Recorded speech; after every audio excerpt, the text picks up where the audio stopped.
निकला। वह अपने ही धुन में चला जा रहा। बबलू हाथी सुबह सवेरे अकेले वन में टहलने के लिए निकला। वह अपने ही धुन में चला जा रहा था। लगता था उसके दिमाग में कोई उलझन है जिसे वह सुलझाने की कोशिश कर रहा था।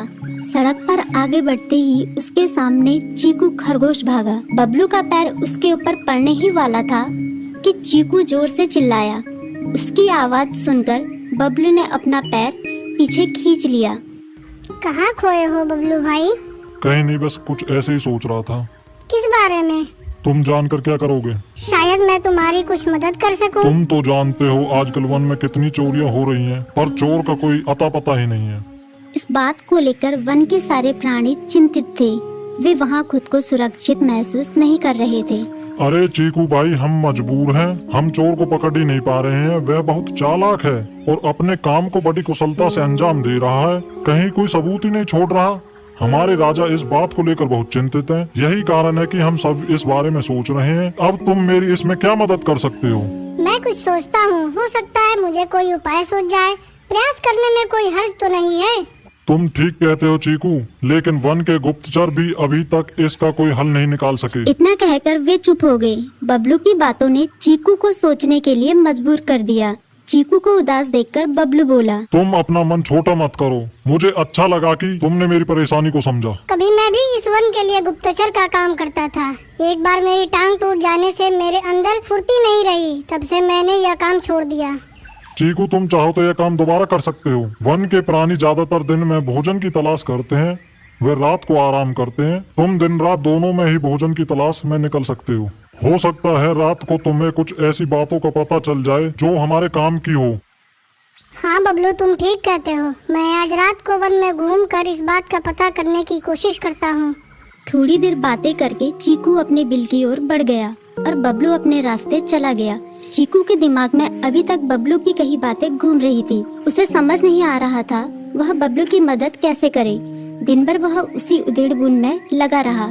शाम होते ही चीकू कुछ सोचने लगा और वह चुपचाप बिल से बाहर निकल आया। चीकू की पत्नी ने देखा तो बोली, इस समय कहाँ जा रहे हो? बाहर खतरा है। खतरा तो सुबह भी रहता है, लेकिन खतरों से डरकर हम भूखे तो नहीं मर सकते। मैं बाहर घूम कर आता हूँ। इतना कहकर चीकू रात को बिल से बाहर निकल आया। कुछ दूर जाकर उसकी नजर बंकू उल्लू पर पड़ी, जो कुछ ही दूरी पर था।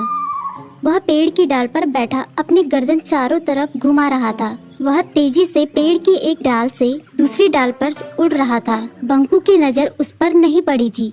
कुछ सोचकर चीकू पेड़ के पीछे से बाहर निकलकर थोड़ी खुली जगह पर आ गया और वहां से बंकू उल्लू को देखने लगा। बंकू ने चीकू को अंधेरे में भी देख लिया, पर उसने उसमें कोई उत्सुकता नहीं दिखाई और अपनी गर्दन चारों ओर घुमाता रहा। चीकू बड़ी देर तक बंकू की हरकतों पर नजर रखे रहा। वह थोड़ी देर तक खुले मैदान में खड़ा रहा, पर बंकू ने उसे देखकर भी अनदेखा कर दिया। उसने महसूस किया कि बंकू के आसपास चमकू चमगादड़ भी मंडरा रहा था। कुछ देर वन में घूमने के बाद चीकू अपने बिल में लौट आया और सुबह होने का इंतजार करने लगा। अगली सुबह बबलू उसी रास्ते में जा रहा था। रास्ते में चीकू उसका इंतजार कर रहा था।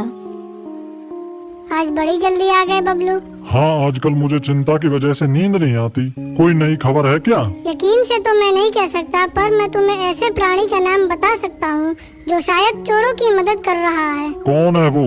बंकू उल्लू। इतना कहकर चीकू ने रात की घटना उसे ज्यों की त्यों सुना दी। इसे सुनकर बबलू का माथा ठनका। बबलू की आंखें चौंधिया गई। तुम ठीक कह रहे हो। मुझे आज रात बंकू और चमकू पर नजर रखनी होगी। इतना कहकर वे दोनों अपने अपने रास्ते चले गए।